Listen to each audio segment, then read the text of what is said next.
Every now and then, a leak drops that doesn't just spark conversation. It shakes the entire tech world like a quiet warning that something massive is coming. And the latest reports hint that Apple isn't just preparing a new device. They're preparing a whole new category of iPhone with features so unexpected that even longtime leakers are confused, excited, and a little terrified of how much this could change the foldable race. Welcome back, viewers. James here. Like, share, and subscribe for more. So let's talk about this mysterious foldable iPhone that's been brewing deep inside Apple's labs for years. The more details come out, the clearer it becomes that this isn't meant to copy Samsung or Google. Apple seems to be building something deliberately smaller on the outside, almost retro in size, but with a surprisingly roomy 7-inch display inside once it unfolds. A strange choice at first, until you hear why. The whole design is shaping up to feel more like a premium compact wallet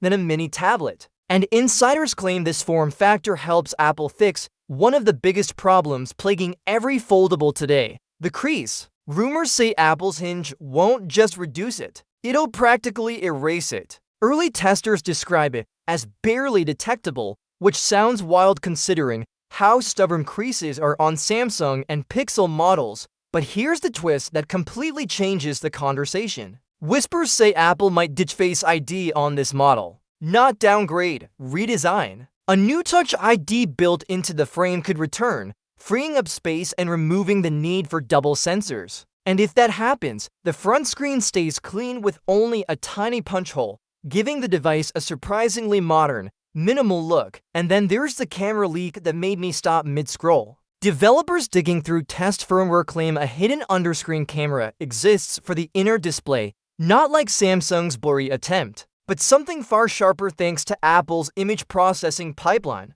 If that ends up real, this could be the first foldable where the inside screen finally looks truly uninterrupted. The materials also point to something big. Multiple supply chain trackers report titanium frames being tested, not because it's flashy, but because Apple wants this foldable incredibly thin. Thinner than the iPhone Air when opened, according to one source. That instantly raises another question: battery life. But Apple seems ready for that too, because talks of the A20 Pro and the new neural chips suggest major efficiency boosts that compensate for the slimmer body. Of course, the part everyone is waiting for is launch and pricing. Current industry timelines point towards September 2026, with an announcement earlier in the year. And yes, this lines up perfectly with Apple's usual cycle. As for the price, that's where opinions split. Some analysts expect a starting point just under $2,000,